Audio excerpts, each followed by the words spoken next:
বাংলাদেশের champions trophy শেষ হয়ে গেছে। নিউজিল্যান্ডের বিপক্ষে আজ বাংলাদেশ হেরেছে 5 উইকেটে। 236 রানের পুঁজি, লড়াইয়ের জন্য খুব বড় কিছু ছিল না, খুব বেশি লড়াইও হয়নি। যদিও নিউজিল্যান্ডের ইনিংসের শুরুতে 15 রানে 2 উইকেট ফেলে দেওয়ার পর ক্রিকেট প্রেমীদের মধ্যে আশার আলো সঞ্চারিত হয়েছিল, তবে সেই আশার আলো অন্ধকারে পরিণত হতে খুব বেশি সময় লাগেনি। মূলত নিউজিল্যান্ডের middle order batsman Rachin Rabindra 105 বলে 112 রানের দুর্দান্ত এক ইনিংস খেলেছেন। সেই সঙ্গে টম ল্যাথাম খেলেছেন 55 রানের ইনিংস। এই দুয়ের ইনিংসে আসলে নিউজিল্যান্ডের জন্য ম্যাচটা খুব একটা কঠিন হয়নি। 46 ওভারেই তারা পৌঁছে গেছে জয়ের বন্দরে।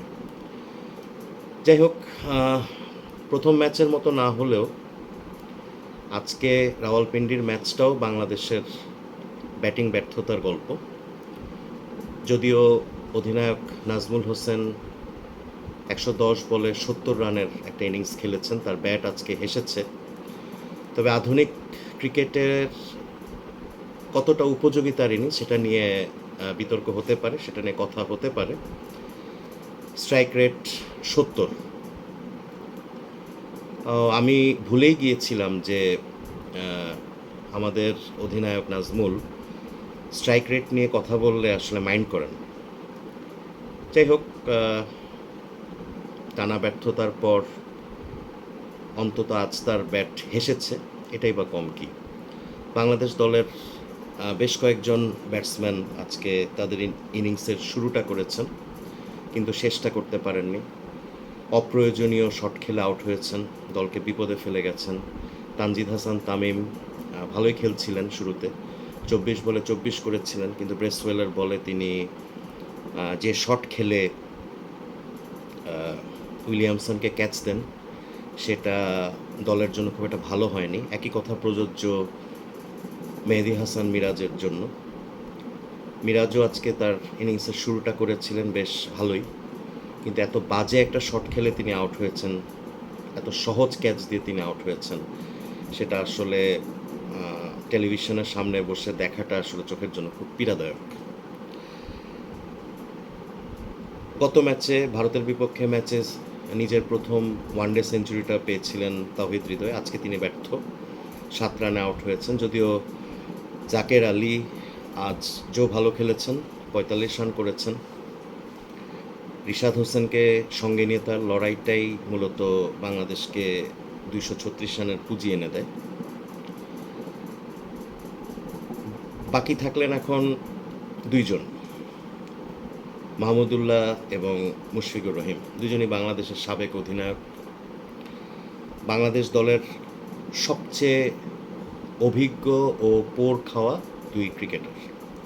শুধু বাংলাদেশ দলেরই নয়, বর্তমান ক্রিকেট বিশ্বে যতজন ক্রিকেটার আছেন তাদের মধ্যেও তারা অভিজ্ঞতমদের তালিকায় পড়বেন। তাদের সম্পর্কে আর কি বলা যেতে পারে, আপনারা সবই দেখেছেন। দলের সবচেয়ে অভিজ্ঞ দুই ক্রিকেটার নিয়ে কথা বলাও আসলে আমার মতো একজন সাংবাদিকের পক্ষে ধৃষ্টতা। তারা নিজেরাই বিচার করুক তারা কেমন খেলেছেন, এই টুর্নামেন্টে বাংলাদেশ তাদের কাছ থেকে কতটা কি পেল, কতটা কার্যকর তারা দলের জন্য, কতটা ইম্প্যাক্টফুল। পারফরমেন্সের আয়নায় তারা নিজেদেরকে বিচার করুন। তাদের নিয়ে এর চেয়ে বেশি কিছু আসলে বলার নেই। আসলে দলের সবচেয়ে দুই অভিজ্ঞ ক্রিকেটারের কাছ থেকে আপনি যদি প্রয়োজনের মুহূর্তে ভালো কিছু না পান, বেশিরভাগ দিনই ভালো কিছু না পান, তাহলে তাদের উপস্থিতি কেন, তাদেরকে দলের সঙ্গে রাখাই বা কেন, এবং তারাই বা কেন খেলে যাচ্ছেন। কথাগুলো হয়তো একটু হার্শ শোনাচ্ছে, কারণ তাদের অর্জন অনেক, আন্তর্জাতিক ক্রিকেটে তারা বাংলাদেশকে অনেক কিছুই দিয়েছেন। কিন্তু যেই অভিজ্ঞতম ক্রিকেটারের যে ইম্প্যাক্ট, যেটা সব দেশেরই আছে, সব ক্রিকেটিং কান্ট্রিগুলোর প্রত্যেকটা দলের মধ্যে এই ইম্প্যাক্টটা আছে আর কি। দলের অভিজ্ঞ প্লেয়ার ডেলিভার করেন। এত বছর আন্তর্জাতিক ক্রিকেট খেলে আসলে তারা বাংলাদেশকে এই পর্যায়ে এসে কী দিচ্ছেন সেটা নিয়ে কথা উঠতেই পারে। এবং ক্রিকেট প্রেমীরা আমাদের বাংলাদেশের ক্রিকেট প্রেমীরা সামাজিক যোগাযোগ মাধ্যমে কিন্তু বা অন্য জায়গায় যে কোনো ফোরামে এই নিয়ে কিন্তু আলোচনা চলছে। চ্যাম্পিয়ন্স ট্রফিতে বাংলাদেশ মাহমুদুল্লাহ এবং মুশফিকুর রহিমের কাছ থেকে আসলে কি পেল। আজকের ম্যাচে নাহিদ রানাকে খেলানো হয়েছে। দারুণ একটি বলে তিনি কেইন উইলিয়ামসনকে আউট করেছেন কট বিহাইন্ড। 9 ওভার বোলিং করে 43 রান দিয়েছেন। তাসকিন আহমেদ, মুস্তাফিজুর রহমান, রিশাদ প্রত্যেকে একটি করে উইকেট নিয়েছেন। তারাই বা এর চেয়ে বেশি কী আর করবেন। 236 রান খুব সিগনিফিক্যান্ট কিছু ছিল না, অন্তত নিউজিল্যান্ডের মতো দলের বিপক্ষে।